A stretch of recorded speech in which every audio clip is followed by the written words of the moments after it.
The Holy Gospel according to Luke, the 12th chapter. Glory to you, O Lord. Someone in the crowd gathered and said to Jesus, "Teacher, tell my brother to divide the family inheritance with me."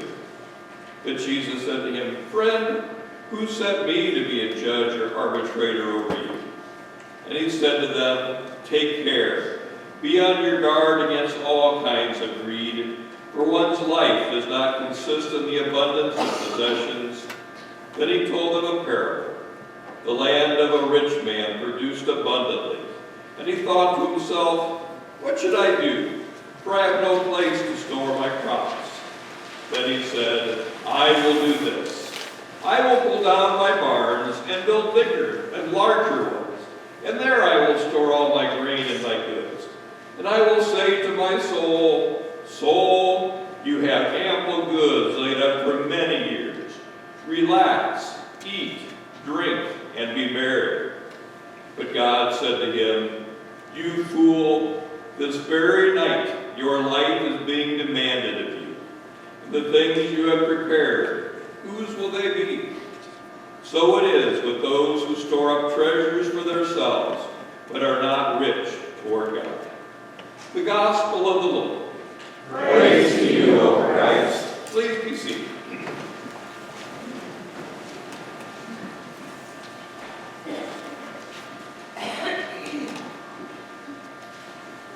While we were on vacation, Bernie and I had a chance to go to a retirement seminar that was put on by the folks that manage the benefits for pastors and through the ELCA. And it was a very interesting day, I'll say. I found out that I don't have enough. I don't have enough money. And I don't have enough time to make enough money. I don't know what I'm going to do. I just don't have enough. That was like a slap in the face. And as I was reading the gospel for today this week, I was reminded that it's not about building up riches for my own enjoyment. And man, that was a punch in the gut. And then when I got home, I started looking around the house and I realized that I don't have enough. I don't have enough books. I don't have enough golf equipment. I don't have enough stuff. That was like another slap in the face. I need more stuff. And then I remembered, there's always that saying that you can't take it with you. You've never seen a U-Haul behind a hearse, have you? And then I realized, I don't know who put the slide in there about the U-Haul and the hearse. I need more stuff. But don't worry, we'll figure it out. We'll be okay. But the gospel still holds true. This text hits home for people of all times and of all places. It hits home because we've always had people who hoard their riches, those without riches, those whose families squabble over inheritance, those who are all over the place with these issues, and it hits at the heart of what's important. Because if Jesus' words don't make us tremble, if Jesus' words don't stir up something inside of us, then we really didn't let it sit in. Because the power of parables, that they speak to each one of us on one level or another, and they offend us. They are timeless. They offended Jesus' audience, and they offend us. So why is Jesus so fixed on making us uneasy? Jesus told parables to spur people into taking stock of their attitudes and their actions. Parables have the power to do that. So what is going on in this setting? Why is Jesus telling this parable? Well, first of all, it's a teaching moment for Jesus. There are people gathered together. There are Pharisees. There are average, everyday people. There are the disciples. They just got done hearing the story about Mary and Martha. They've heard a few other stories going on. So this is a time to gather together. And in the midst of this, somebody in the crowd hollers out to Jesus, "Jesus, my brother won't give me what belongs to me. You know, I'm sure this inheritance belongs to me. I'm entitled to that land and that money." The guy was looking for somebody to validate his thoughts, validate the fact that someone owed him something that was important, that belonged to him. But Jesus doesn't jump into that fray. Instead, he tells a parable. And in this parable, listen closely to the pronouns. Who is the rich man talking to? In the Message, the parable reads like this. The farm of a certain rich man produced a terrific crop.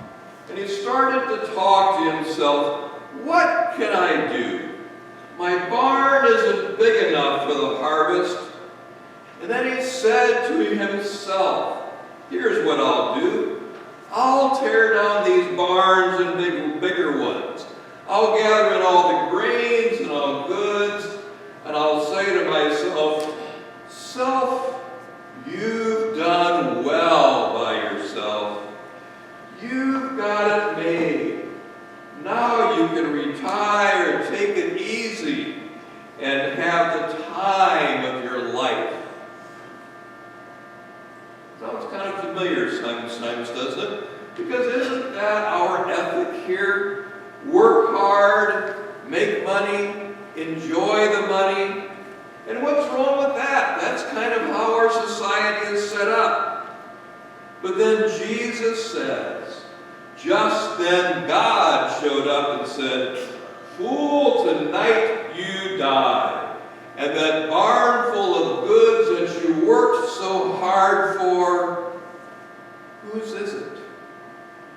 Where is that U-Haul behind the hearse?"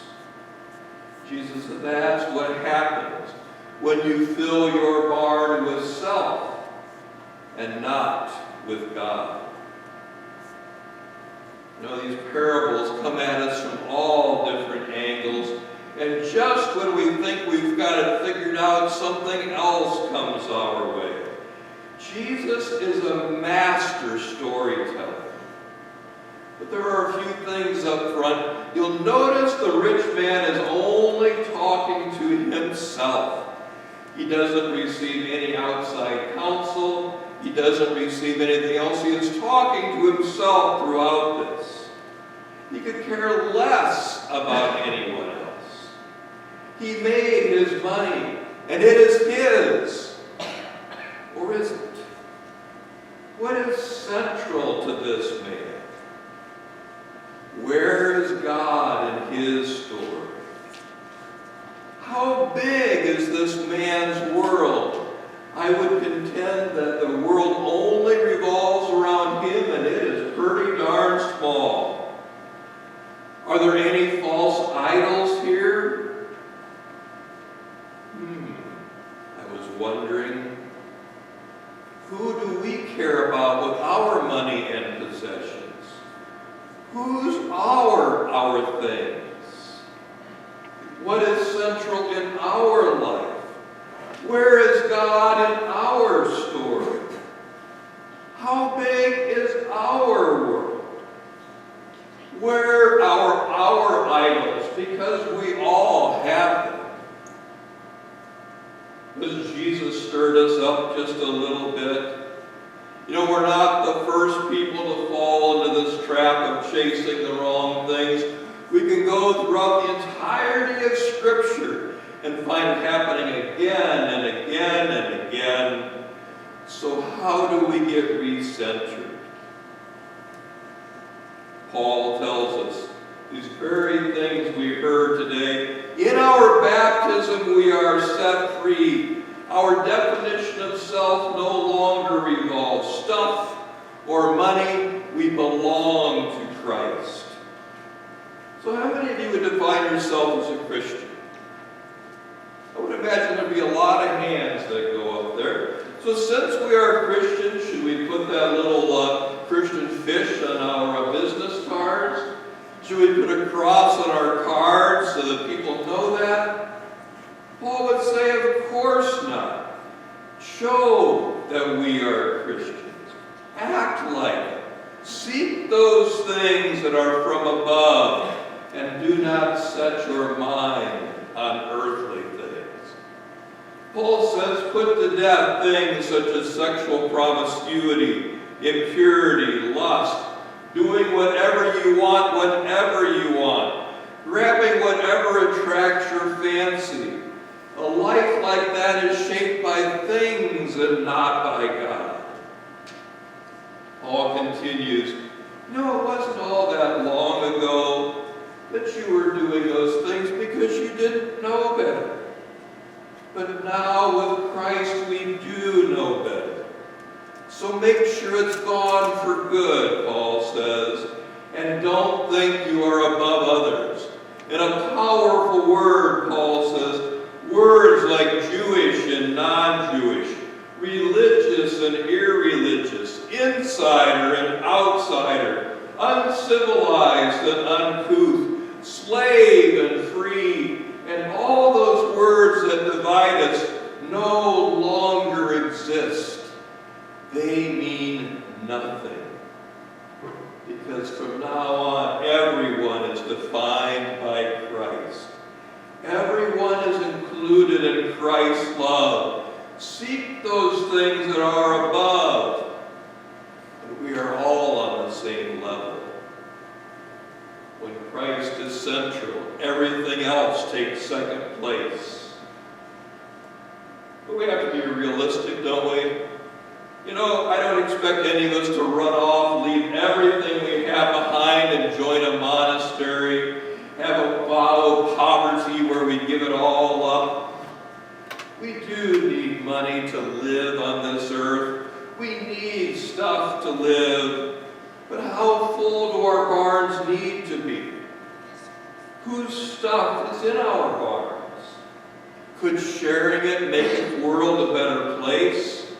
Think of the kid with the 5 loaves and the 2 fish. It was all he had. But he shared it with Jesus and fed a multitude with food left over. Think about the Enduring Gift Fund here at church. A gift there can fill ministry for years to come. Could we share it with people in the community? We have people here who could share and others who need help. And I can help you match them up if you wish. Hopefully this parable makes us all squirm just a little for our own personal reasons. You alone know what God is stirring up with you. So talk it over with God this week. For the good news is that in the end we have everything that we need. We are loved by Jesus Christ, the one whose love and